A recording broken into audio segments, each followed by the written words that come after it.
Ladies and gentlemen, boys and girls, and all beautiful humans across the whole world, that's you. This introduction's going well. Welcome to Day 9 Daily number 727, where not only do we learn to be a better gamer and have a very lustrous shirt, but we're doing something very unique.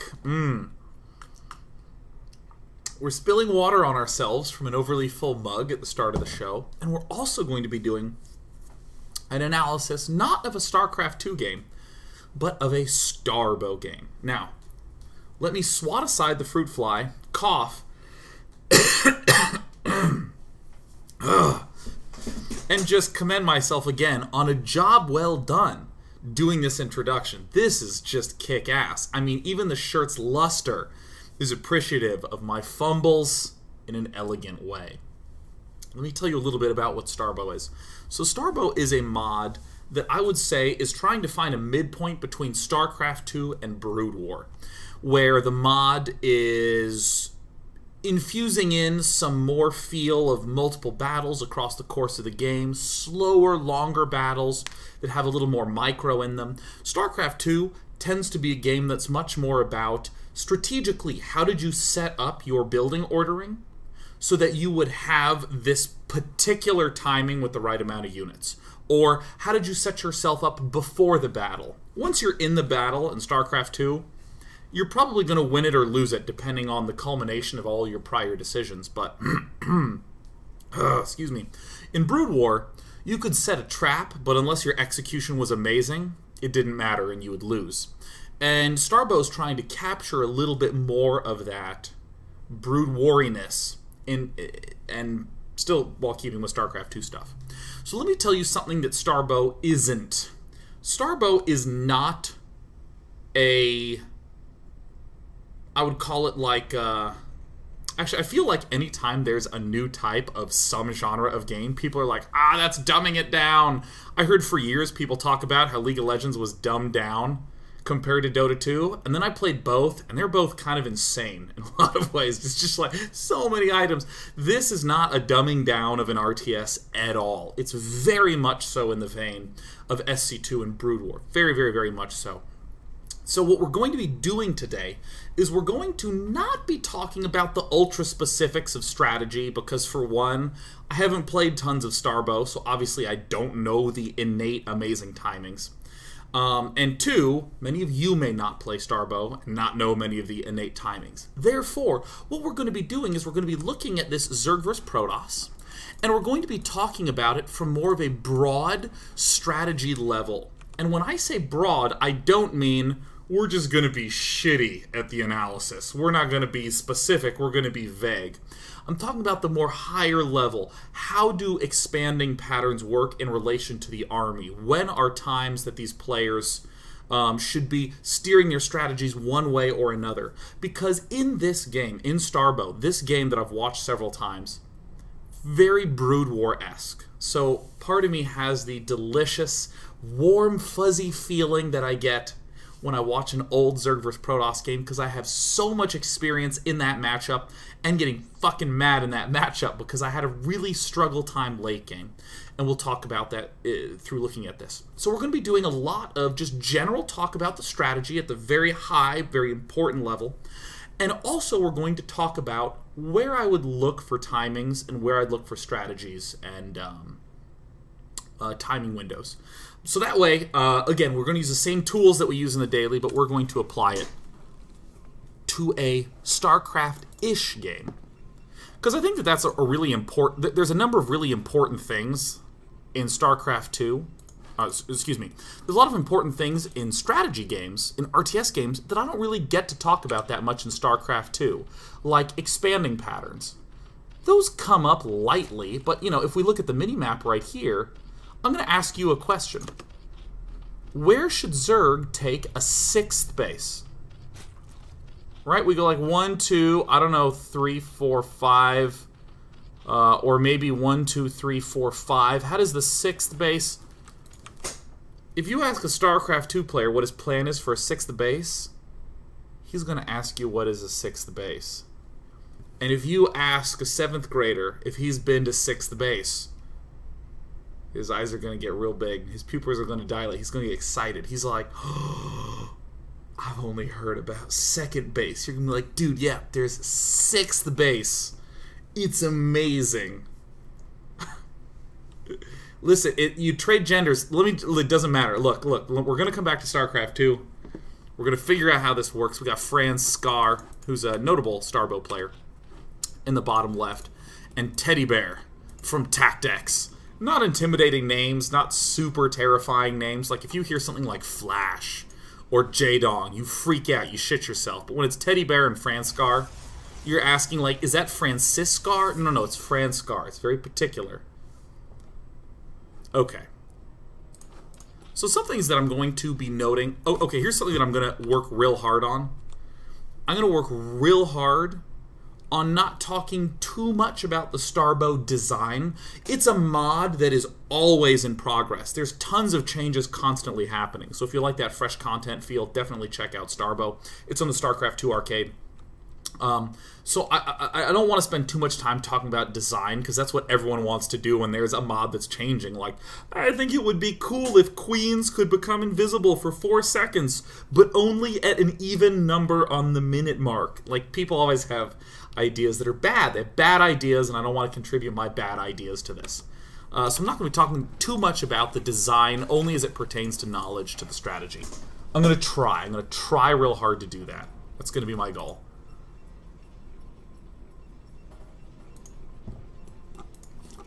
Alright, here we go. So I think you're seeing some of the basic similarities to the start of the game. Nexus first. We're seeing a pool first. Don't get too obsessed with these numbers here, because again, it's a new game. We don't know if 12 pool is good or 12 pool is bad, whether it should be 14 or 15 pool. In StarCraft 2, those specific timings matter, but always remember, the specific timings of any build order are the last step. They are the last step to your strategy. The broad, the higher level concepts are always more important. Teddy Bear just getting himself established, and Franz Scar we're going to see do something rather similar to the sort of typical good old ZvP that we know in SC2. So, alright. Right off the bat, we're seeing some niftiness. The usual early expands. Teddy Bear, who's, oh my god, he's so darling and cute. Trying to do a little bit of ramp blockage. We see Franz Scar getting ready to build his 3rd base. Ooh, he got 2 ready. Oh my god. Oh. Let me just go on a brief tangent. As a caster, as a commentator, here's something that I actively try to do. And if you watch my commentary at any point in my commentary career, I was trying to do this since day 1, and I still try to do it. We want to focus almost always on the good things that a player is doing. On the good thing that the player is doing. I want to do, as a commentator, I want to be like, wow, excellent timing on that expansion. A Masters player, or even a Diamond player, might say, well, that's the same timing that everyone else uses. Still good. I'm still going to say that it's good, because it is. It's a good timing. So... What I don't want to be is that commentator that's watching all games and being like, oh my god, an error. The error. Here's the way I would normally say an error like this. Ooh, well, it looks like he sent his drone a little early. He was going to get it down on time, but hopefully he doesn't lose too much mining time. But I know that he won't, so in my commentary I'll just be like, oh, a little late on the, or a little early setting that drone on the expansion, and then I'll move on. I won't make a big deal about it. Unless I'm having just the worst day ever. And then I'll be like, ooh, very sloppy. Ooh. Okay, we got a queen. Larva inject only gives you 1 extra larva. Only gives you 1. So most of it is just regular hatchery production. It has, the queen has a number of abilities. And here's where I want to take a moment to just zoom in on a particular concept. Broad, big, high-level strategy is always the most important guide for you in a strategy game. So when I look at this, I'm asking about how do I take more resources, when do I want to take expansions, when do I want to not take expansions, and these sorts of things. And what I'll look for is what I call stepping stones to help me get there. So when I look at a queen is something that can do some larva injects, can do some things. Are there other ways where I can do stepping stone moves with this queen? Well, it has a creep tumor, it has inject larva, it has, ooh, what's this? Nurturing swarm. Oh, nurturing swarm is something that can heal hit points, or it can accelerate the production of a structure. The queen can't normally attack, but if I use the enrage ability, then it can attack. So when I look at this, I go, ooh, nurturing swarm is the one that really stands out to me. Enrage seems like an emergency backup. Maybe there's a build where I use a lot of queens to stay alive, but the rest of the abilities don't seem to do very much. Maybe if I did some sort of crazy acceleration plus enrage as a defense, that would be cool. I look for those as tuners, as tweaks. Not much beyond that. So cool, we see over on Teddy Bear's side of things, pretty typical looking early expand. Pro blocking until the Zealot's done.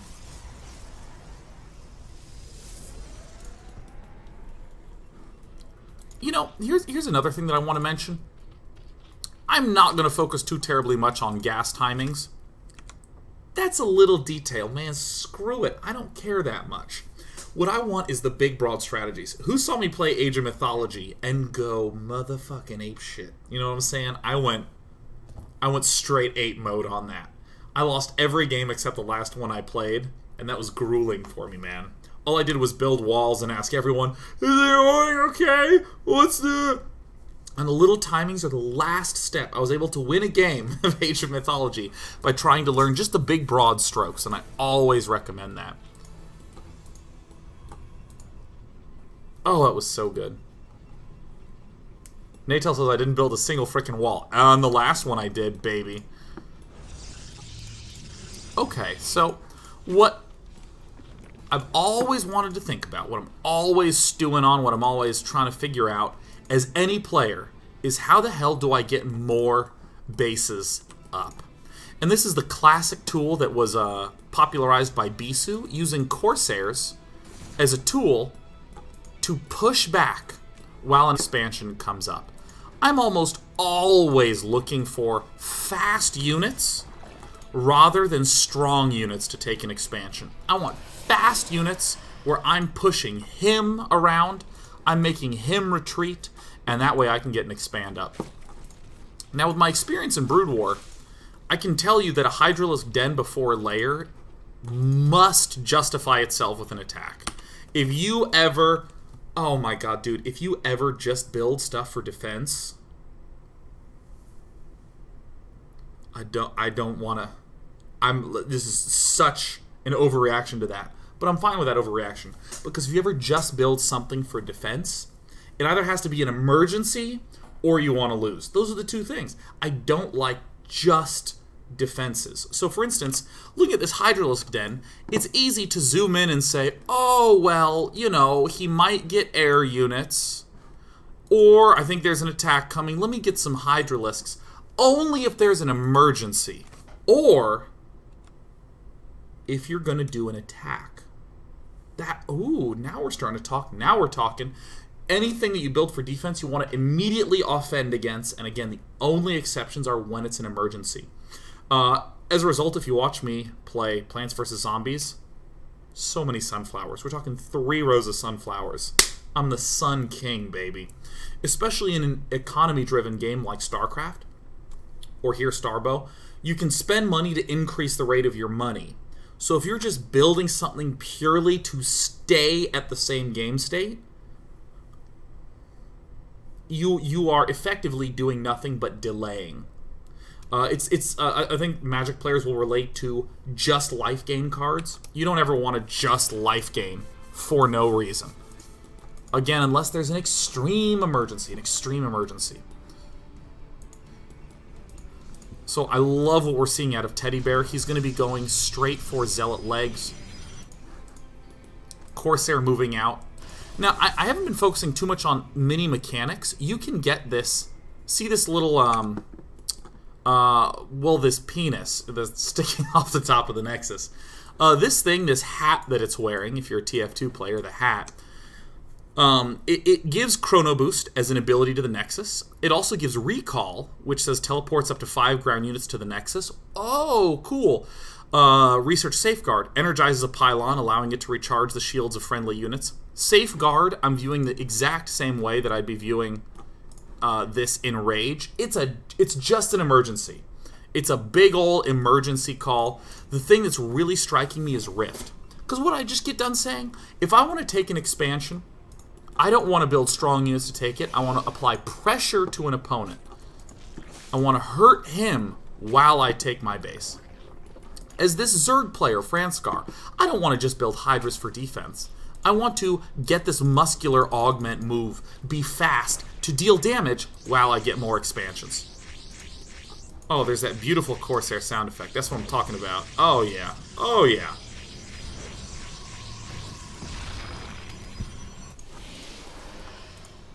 Now we can actually get the opportunity to talk a little bit about the subtleties of economy. This is a very common Brood War move. In many ways, it's common in StarCraft 2. We do need some amount of dudes, some amount of guys to defend a third base. Which ones do we want to do? The cheapest ones we can. High Templar that costs mostly gas and very little minerals. Zealots that are very few minerals. So we have our Zerg hero, Franskar, who's building up a lot of Hydralisks. Enough to defend, but needs to commence an attack in order to justify the construction of those. And then we do see that movement across, and I think Teddy Bear is extremely smart to toss down these photon cannons as an addition. Corsair's trying to harass as best they can. So this is actually looking relatively similar to a Brood War game, with the exception of the lack of gas geysers here. So if I were to zoom in on the little elements of this, I might say, okay, Franskar, I like your build. I like that you're getting Hydras, and consider you're teasing out some threats. That tease caused 4 extra photon cannons to be built. I'd call that a success. But the extractors need to go down sooner. It's not a huge statement about strategy. The big strategy is what's important. Teddy Bear is getting up these really inexpensive, very mobile, fast units to be able to take this extra base. Things like a Dragoon that take 125-50, I think are universally bad to build too soon, unless you are really stuck on 2 bases. Also, our Protoss player really needs to be continuing to churn out probes here. Otherwise, his expansion plays a lot weaker. We see Franskar doing some usual follow-ups. If there were no extra cannons built, then the Hydras should absolutely attack. We have Overlord speed upgrade, very common. Just to get a little bit of control of that map. Oh, Franskar. Oh my god, how many kills? 3 and 2? Oh my god, did the units lost have work in this? Ha! Uh-oh. Oh no.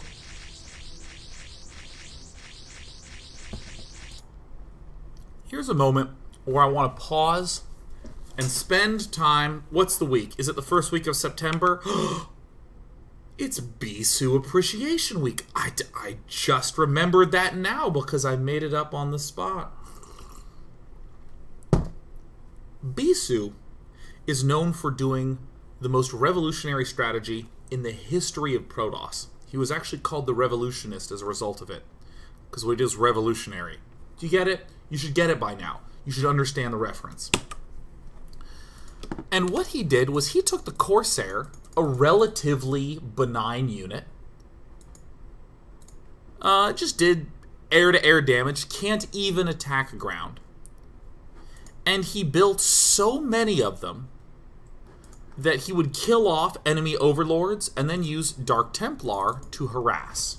Now, Corsair DT is a build that works on paper for 15 seconds. Let me explain. If the Corsairs kill off the Overlords, then the DTs can deal damage in the base. And a good Zerg player goes, yeah, but you're gonna have like 8 Overlords. You just repel the Corsair or kill the Corsair, and the DT can't do anything because it's detectable. This is the statement that pretty much ruled PvZ for a long time, and we saw Protosses never really get Corsairs early, because if they got 1 or 2, it would just be killed off. Bisu did the counterintuitive play of getting 6, 7 Corsairs with a +1 attack for air units upgrade to slay all the overlords, and then really wiggle that DT into the enemy's base. In other words, Bisu had almost no defense back home, almost none, because the pressure, the threat from these Corsairs was so huge that the Zerg had to stay home and answer it.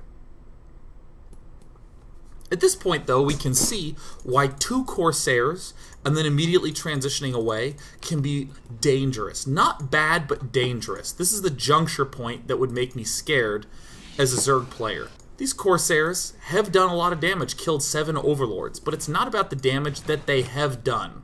It's about the threat that they can do right now. With 6, 7 Corsairs, the Zerg must stay home to defend. He must. But here, the Zerg doesn't have to worry at all. He can just move out. If there were 7 Corsairs, these Hydralisks wouldn't be able to advance this far cross map. So all we'd have to deal with is 17 Zerglings. Easy peasy lemon squeezy. Instead, Franskar is forced back a little bit. Still trying to get Storm out. Oh no! And here's where I'm looking at Franskar, and I'm like, nice. You gotta expand now. You actually should have expanded as these things were moving across the map. Hell, you got Overseers, man, expand! Wait, are Overlords regular detectors in this game? Oh, they're totally not. Oh, I'm so dirtily. Okay, that's one thing where you really just need me to kind of shut up. But it's still a actually, never mind. No, I'm gonna double down on my statement. Since Overseers are the only ones that can detect, getting extra Corsairs to apply yet more pressure further shuts down Zerg offensive plays.